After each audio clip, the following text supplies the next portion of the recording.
They're cute, they're super fun, and you can finish one within a few minutes.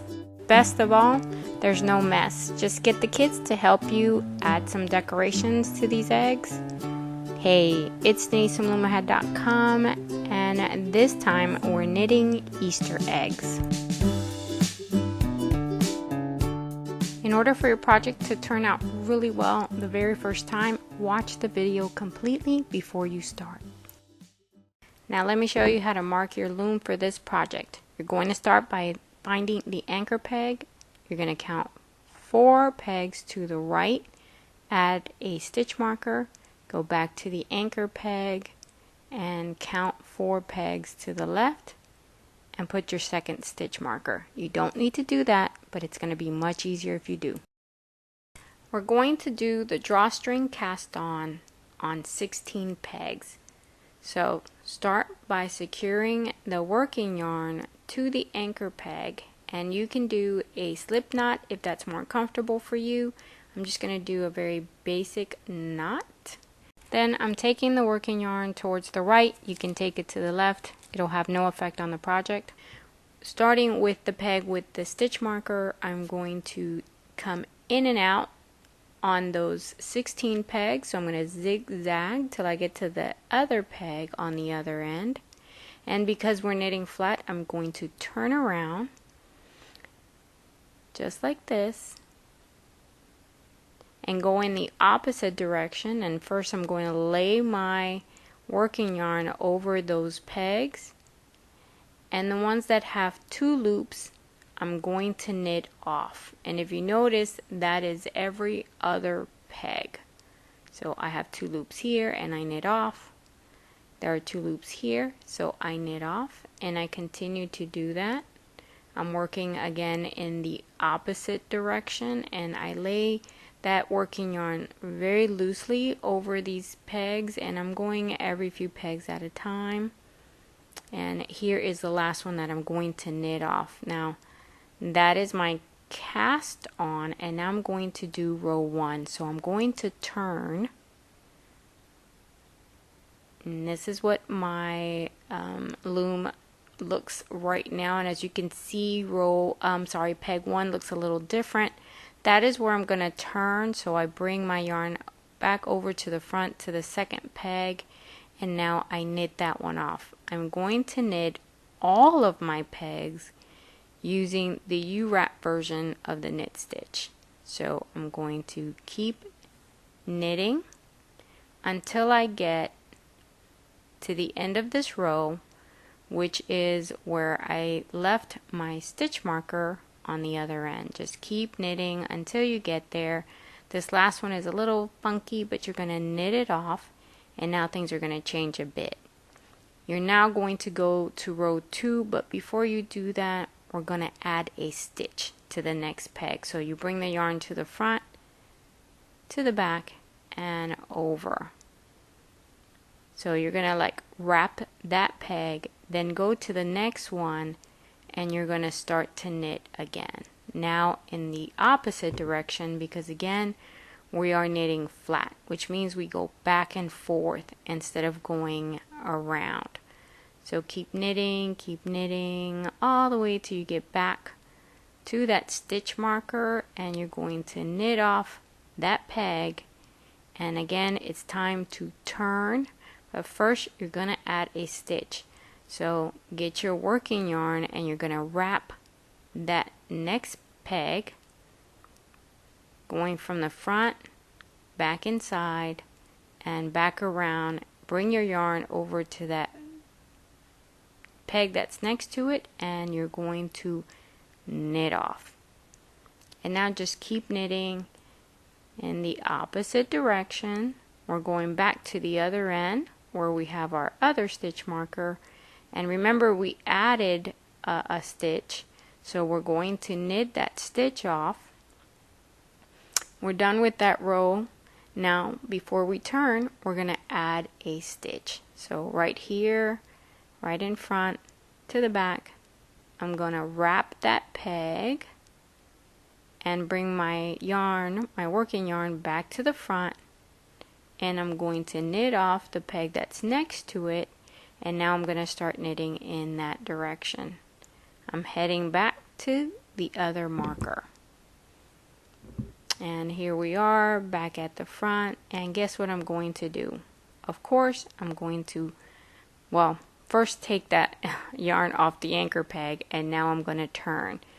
I'm going to add a stitch, turn, knit off the next peg, and then keep knitting. I need to do this until I've covered all of my pegs. In other words, I'm going one side, then the next, then one side, then the next, until all my pegs have a stitch. See? We're basically done with one side. We just need to get to the other side, and at that point we will have finished adding stitches. There we go. We added the last one. Now we're heading back to the front. Those are the last two stitches that we added, and so I'm heading right back to the other end where there's an anchor peg, and we've basically finished.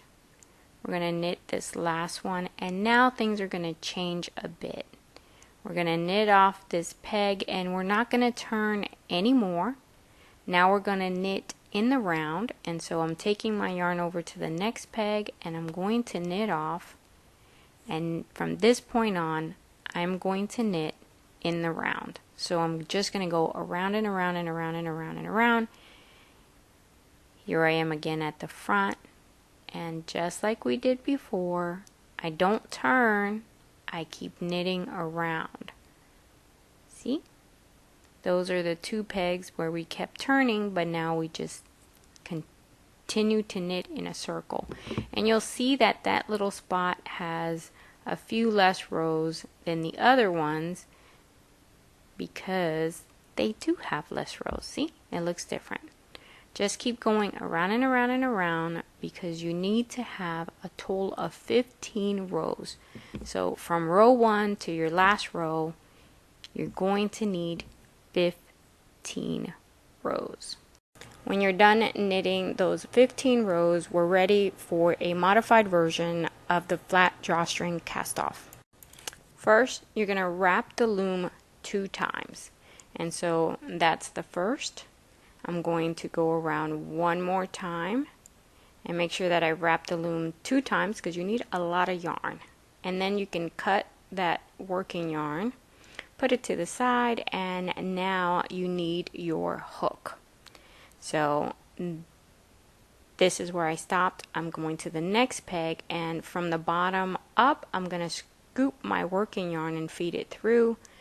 Skip the next one, do the same thing, scoop the working yarn up and feed it through this peg, take the working yarn behind and the next peg, come to the next one, scoop it up, and just continue until you've gone all the way around the loom. You're back at the front, and scoop up and feed that last one. Now you're ready to remove the loops that you fed your working yarn through. So it's every other peg. The ones that you did not work on, you're going to leave them intact. You're going to work on them next. So remove all those loops, and now pull on the string just a little bit. This will help you later. And now we're going to do the same thing with the loops that are left on the pegs. So go around your whole loom, make sure that you don't leave any loop without working yarn, because that's going to be a problem. And then just like before, remove the loops that you fed the working yarn through. And at this point, this cast off is a little bit tricky, and you do have 2 levels, so you need to pay attention, and you actually need to work this pretty slow. So you're going to start pulling on your yarn a little bit at a time. You're mostly focused on the one that's on the inside. Like I said, there are 2 levels to this bind off. Pay attention, do it slowly, try to work in the direction that you were doing your knitting, and pull on the string. Again, the focus is the one that's on the inside, but the string's going to start getting really long, which is why You do a little bit of the one inside, a little bit of the one on the outside. If this is too complicated for you, then just feed your working yarn through all of your loops. Don't worry about this, and then just do a gathered method. So when you started, instead of doing every other one, you're just feeding your working yarn through all of your loops on all of your pegs. Remove them all at one time and then just pull. But in this case, this is a better option. It does look a lot better. You will have no wrinkles on the bottom of your egg, and it's just going to look much, much neater. So if you can do this one, do it. All you have to do is make sure that you focus on doing this pulling of your string slowly, a little bit at a time. At this point, you're focused more on closing the inside. So see, I've got this nice and closed, and that's not going to show, by the way. That inside little hole is not going to show. So if it doesn't close up perfectly, don't panic. Close it as much as you can. The one you really, really need to close nice and tightly is that second level, which is on the top. And this might seem kind of long. I wanted to take you through the whole process only because this is difficult for some folks. But practice this technique. It is so worth it. You're going to be able to use this for hats and other projects, and it just gives you such a nice clean look. See? I love this. This is a great technique. And that's it. Your bottom is closed. Get a metal needle or whatever needle you have. Thread it with that working yarn, and now you're going to sew in a circular manner to make sure that this little hole is nice and closed. And when you close it like this, by the way, if you're doing a baby hat, this is really good because you won't have to make a knot. If you go around in a circle well enough times, you're not really going to have an issue with it coming apart, especially because it's in 2 levels. So I go around at least twice, if not 3 times, and then once you feel comfortable, you can make a knot if you want to, or just feed the yarn through to the other side and then cut off all the excess yarn. Or make a knot on the inside before you cut the yarn off. Alright, you're done, and now you're going to pull on the fabric, and you're doing this in order to stretch your stitches. Some folks have asked me, what do I mean when I say stretch my stitches? I really just mean for you to stretch the fabric. And now you're ready to pull on the cast on. So pull those really loose loops that are on the top, and that's going to help you close that top. You can then just pull on the end, and that'll start to close. A little bit at a time. Don't rush through these processes. Things can get knotted and become a mess. So once you pull on it just enough to kind of give it the shape and curl it, you can go ahead and fill it. You're going to need about 3 to 4 times the size of the project of the polyfill, and then you are going to need to sew this closed. So pull on it and close it and shape it as much as you can. Not to worry because you have more time. Try to put a lot more on the bottom than on the top because you want an egg shape. So that's why you want a big bottom, right? Then get your needle again and thread that. And make sure you know your cast on from your cast off. This was the cast on, which is the top of the egg. It is where you only have 16 pegs. That's what makes it a lot more narrower than the bottom, which is where you did the cast off. And again, we're knitting in a circle. You want to go ahead and bring the 2 sides together because you want it to be circular. And just like before, you're sewing through those loops. And then when it's time to bring the 2 sides together, go ahead and curl all that yucky loose loops. Just curl them in, and you're going to sew those little V-shaped knits are the ones you're going to focus on. And so you're just rolling those ugly parts in, and then you're going to sew on both sides. You're going to grab a loop. So you're basically going to knit to the side, then up, then over, then up and over. And try to stay in a row. Don't pull on your working yarn really tight, because that's going to give you a really ugly seam. So you want the seam to almost disappear, and for that you don't want to pull on your working yarn. You only want to pull on it a little bit, and keep going until you get to the bottom of your egg. Try not to overfill it actually, because then your fill will show through. And once you're done, you can just cut the working yarn and work on shaping your egg again so that it looks exactly the way you want it to look. And there you have it, and you're done. Now you can just decorate your egg any way you want to. You can use, you know, some little plastic flowers, and you can use a hot glue gun, low temperature hot glue gun, or you can use some super glue.